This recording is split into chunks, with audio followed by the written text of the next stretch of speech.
أصدقاء كرتونيتا. فيلمنا بيبدأ مع سمكة صغيرة اسمها دوري. بتكون دوري بتعرف نفسها لباباها ومامتها، وبنفهم إنها عندها فقدان ذاكرة مؤقت، عشان كده باباها ومامتها بيحاولوا إنهم يحفظوها كل حاجة عن نفسها وبيقعدوا يلعبوا معاها استغماية. ولكن دوري بتنسى وبتروح تلعب مع سمك تاني، ولما بترجع لأهلها بتكون خايفة إنها في يوم من الأيام تنساهم، ولكن أهلها بيطمنوها وبيقولوا لها إنهم دايما هيبقوا جنبها. وبعدين بنشوف سمكتين وهم سامعين صوت حد بيطلب المساعدة، وبتكون دوري هي اللي واقفة بتدور على أهلها، فبيحاولوا ياخدوا منها معلومات عشان يعرفوا هي مين، ولكن بتكون دوري ناسية كل حاجة. ولما بتلف وشها عنهم بترجع تتعرف عليهم من أول وجديد، فبتعرفهم دوري إن عندها فقدان ذاكرة مؤقت. وبعدين بنشوف دوري وهي ماشية بتسأل كل السمك عن أهلها لحد ما بتكبر وبتكون لسه بتدور عليهم، ومع الوقت بتنسى إنها بتدور عليهم أصلا. في يوم بنشوف يخت معدي فوق البحر، وبعدين بتخبط دوري في سمكة اسمها مرهف، وبيكون مرهف وقتها بيدور على ابنه نيمو اللي اليخت بيكون خده ومش تاخده، وبيروحوا عشان يدوروا على نيمو سوا. وبيعدي احداث كتير من البحث عن نيمو لحد ما بيلاقوه. تعدي سنة ودوري بتكون عايشة مع مرهف ونيمو. بنشوف دوري انها كل ما بتنام بتقوم تصحيهم،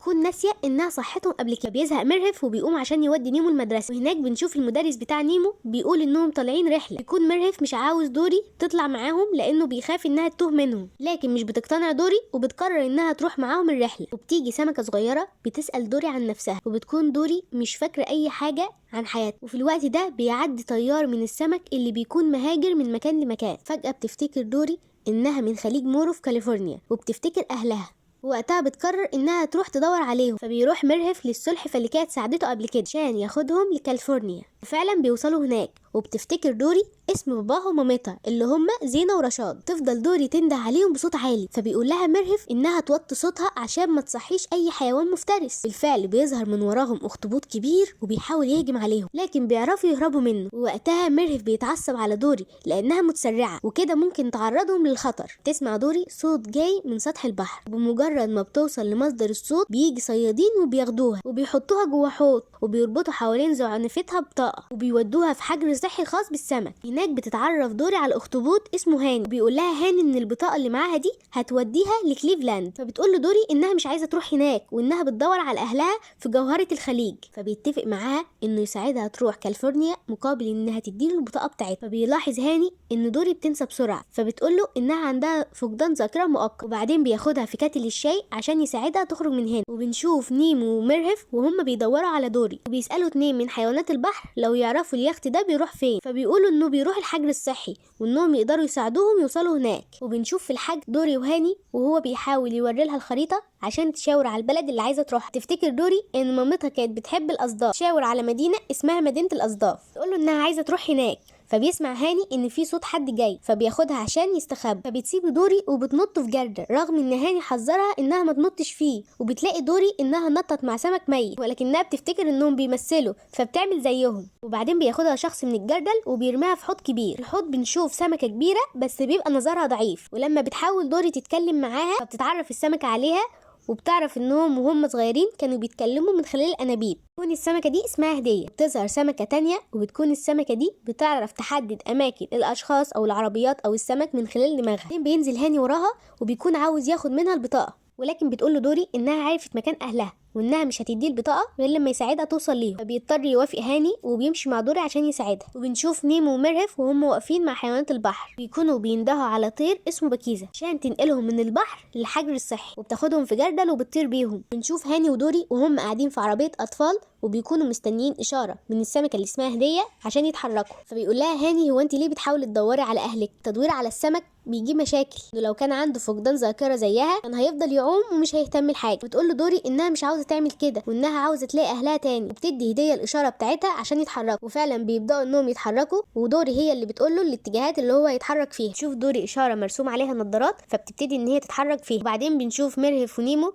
وهم طايرين مع بكيزه اللي اول ما بتشوف فيه فشار على الارض بتسيبهم على جذع شجره وبتنزل تاكل الفشار، وبيفضلوا يحركوا نفسهم من الجردل لحد ما بيقعوا في حوض سمك للهدايا. بعدين بنشوف هاني وهو بيسال دوري لو هم ماشيين في الطريق الصح، يقول له دوري انهم ماشيين في الطريق اللي فيه نظارات. بيتعصب عليها هاني لانها دخلت في الطريق الغلط، يقول لها انه كده بيضيع وقت معاها وانها تديله البطاقه لان العربيه اللي هيمشي فيها هتتحرك النهارده. فبتفضل العربيه اللي راكبين فيها ترجع لورا لحد ما بتدخل في منطقه الاطفال، بيقعوا في حوض سمك. يبقى فيه اطفال متجمعين حوالين حوالين الحوض، يبداوا يمسكوا السمك اللي في الحوض بطريقه وحشيه. تبدا تهرب دوري منهم لحد ما بتستخبى مع هاني، تفضل تشجعه انهم لازم يخرجوا من هنا. هاني بيكون خايف يتحرك، تفضل تغني ليه اغنيه اللي باباها ومامتها علموها ليها زمان، لحد ما بيجي طفل بيحط صبعه على هاني فبيطلع منه حبر اسود وبيخلي الحوض كله لونه اسود. بعدين بنشوف نيمو ومرهف وهما بيحاولوا يندهوا البكيزه عشان تيجي تاخدهم، وبعدين بياخدوا بالهم ان في فتحه نافوره في الارض فبيقرروا انهم ينطوا عليها عشان يدخلوا الحوض الكبير. بعدين بنشوف هاني ودوري بعد ما بيكونوا وصلوا للحوض بتاع بيت دوري، قبل ما بتنزل في الحوض بتقوله انها عمرها ما هتنساه، تدي ليه البطاقه بتاعتها. تنزل دوري في الحوض وبتفضل تسال على باباها ومامتها ولكن محدش بيرد عليها لحد ما بتوصل لمكان بيتها لكنها مش بتلاقي حد من اهلها. بعدين بتفتكر دوري وهي صغيره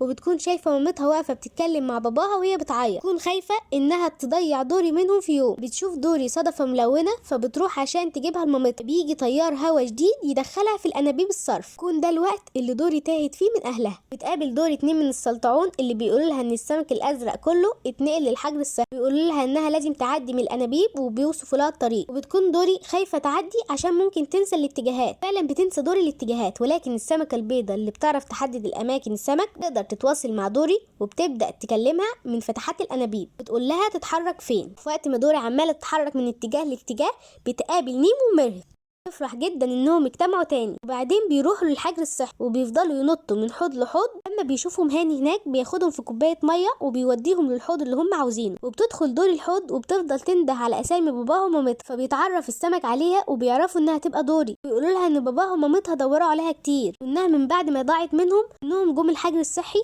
ومن بعدها محدش شافهم. بيقولوا لها انهم ماتوا. بتتصدم دوري من اللي سمعته فبياخدها هاني في كوبايه وبيخرجها وبينسى نيمو ومرهف. الكوبايه بتقع منه وتتكسر وبتقع دوري من الصرف لحد ما بتوصل المحيط، وبتفضل تطلب المساعده لحد ما بتنسى اصلا هي عايزه تساعد مين، ووقتها بتاخد بالها من الصدف اللي بيبقى محطوط في المحيط. تفضل ماشيه وراه لحد ما بتوصل لمكان حواليه اصداف كتير، وهناك بتشوف دوري باباها ومامتها لاول مره. اول ما بيشوفوها بيجروا عليها ويحضنوها. تكون دوري فرحانه جدا وفي نفس الوقت زعلانه ان هي اللي كانت السبب في كل ده. تفضل تعتذر منهم، بياخدوها بالحضن وبيبقوا فرحانين برجوعها. وبعدين بتفتكر دوري انها كانت عاوزه تساعد مرهف ونيمو. بيسالوا هاني على دوري بيقول لهم انها ضاعت منه.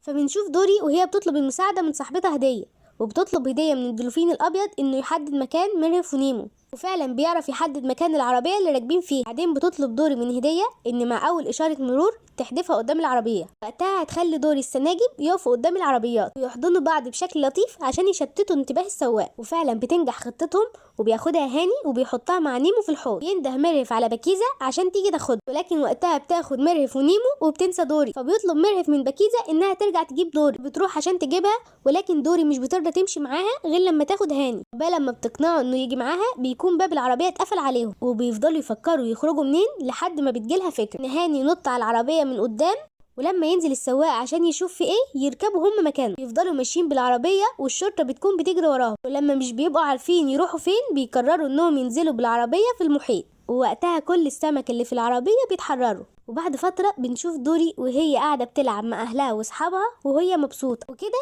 يبقى فيلمنا خلص. سلام.